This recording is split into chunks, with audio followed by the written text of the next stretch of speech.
Lone Wolf McQuade is the action movie event that proved Chuck Norris can, for a fact, touch MC Hammer.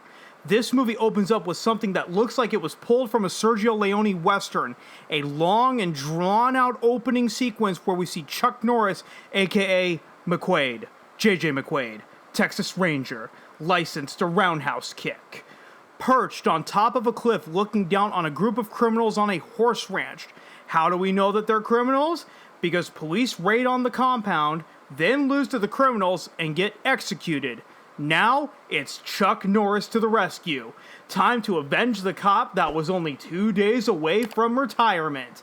He drops his gun before going into the fight because Chuck Norris doesn't need his gun to win a gunfight because guns are no match for his fists.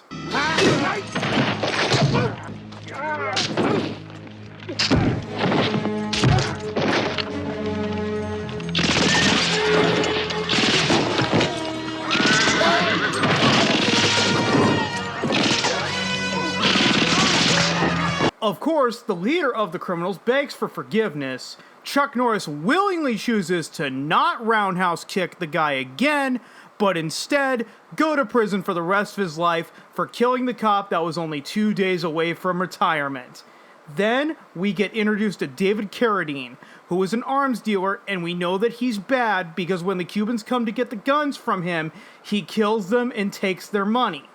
Then we see Chuck Norris reprimanded by his boss because it's the 1980s, and so he has to be the loose cannon cop who doesn't play by the rules. In a scene that feels that it was ripped straight from Dirty Harry, Chuck Norris's boss tries to stick him with a partner. Just like Harry Callahan before him, Chuck Norris works alone. Then we see that Chuck Norris has a daughter, and the boyfriend comes to pick her up. You know, they have their whole lives ahead of them, and... 2 hours later. What do you guys want? Follow me!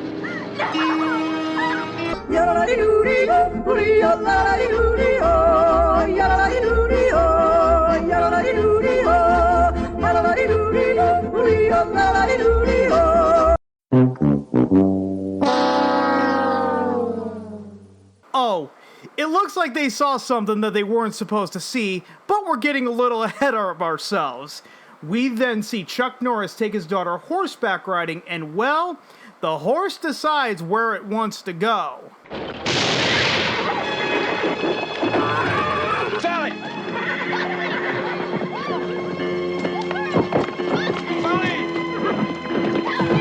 In a rare moment, we see that Chuck Norris cannot run faster than a speeding Mustang. However, it's Barbara Carrera to the rescue, aka the Bond girl of this movie. Just like any other James Bond movie, the Bond girl that's connected to the villain invites Chuck Norris to a party that's being held at the track. You know how in every Bond movie where a party happens, how James usually sneaks around to gather intel? Well, James Bond didn't have to deal with Chuck Norris being in attendance.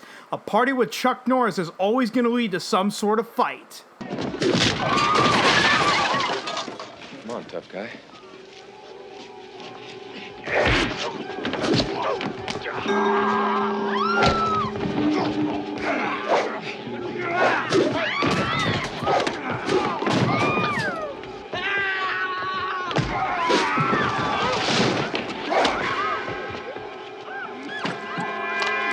Jack was nimble, Jack was quick, but Jack still couldn't dodge Chuck Norris's roundhouse kick.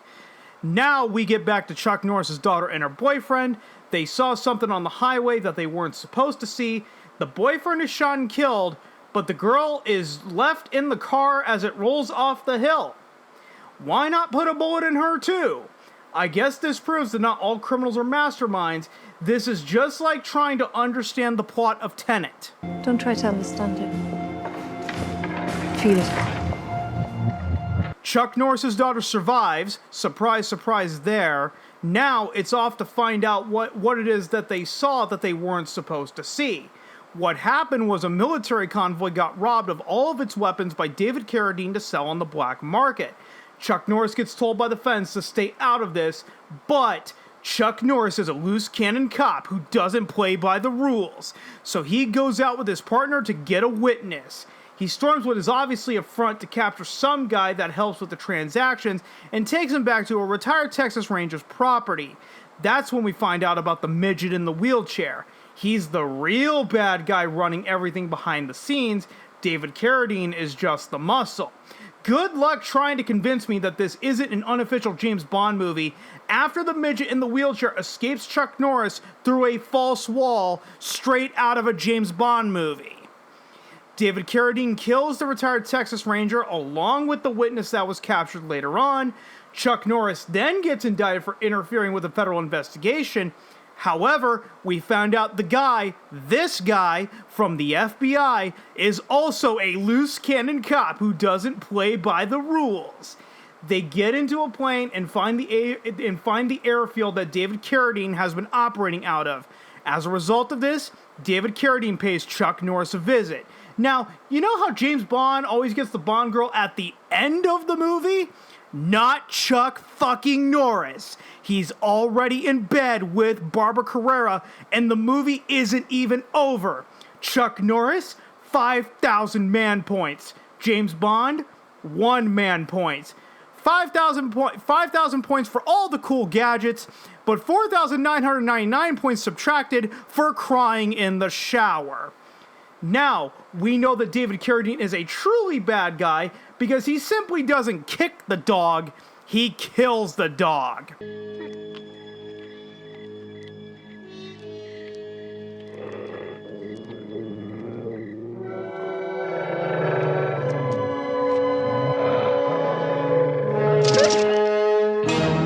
David Carradine is lucky that John Wick wasn't nearby, and we know what happened to the people who killed John Wick's puppy.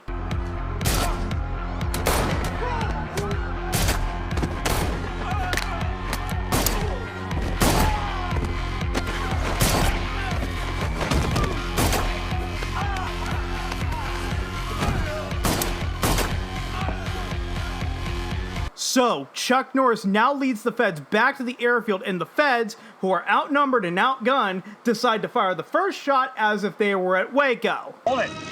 This is the FBI. Burnside! Drop your weapons and raise your hands, and we'll commence firing. Get out!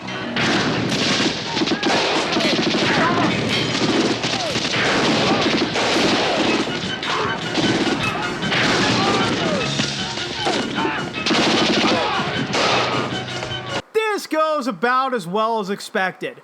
A lot of feds get killed except the FBI agent who doesn't play by the rules.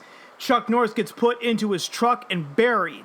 How does he get out of his freshly dug grave? Go gadget truck!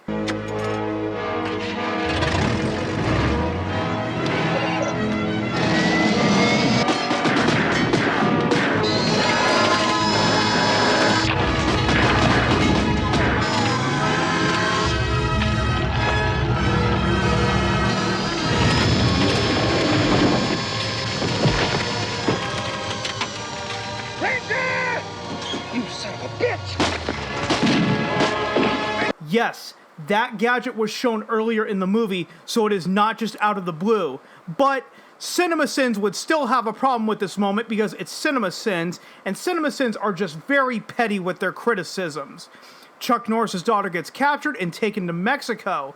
This is when we learn that David Carradine screwed the wheelchair guy, so now it becomes the enemy of my enemy is my friend in the words of Sun Tzu. Once we get to Mexico, it's one hell of a final showdown with grenade launchers, crossbows, 50 caliber machine guns, and a fight for the ages. Chuck Norris versus David Carradine. Tong Soo Do versus Kung Fu. David Carradine, because he is truly the bad guy of this movie, decides to play dirty and try and shoot Norris. But Barbara Carrera jumps out in front of the bullets in time, saving Norris. The Bond girl of the movie is now dead. You know, Chuck Norris's tears have the power to cure cancer. It's too bad that he's never cried. Instead, he grabs a grenade, throws it into the building that David Carradine slipped into, and...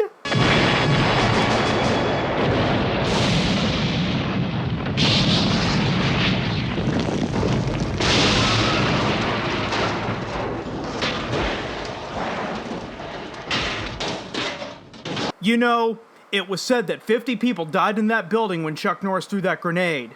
Then it exploded. The wheelchair guy gets mad at Chuck Norris for destroying all of his product, and like the true badass he is, Chuck fucking Norris leaves the wheelchair guy and his goons stranded in Mexico by stealing his helicopter and the pilot. Then the movie ends like any other James Bond movie, off to the next adventure, or in this case, a bank robbery with hostages. You may have noticed that I've referenced James Bond a lot throughout this review. That's because, in my opinion, this movie is an unofficial James Bond movie. We have a very famous Texas Ranger instead of a famous MI6 agent. Both men get the girl at some point in the movie, both have gadgets, and both have guns. I've ended every Chuck Norris review with that scene from Dodgeball, and I see no reason to stop that tradition now, so here it is. Thank you, Chuck Norris. Thank you, Peter.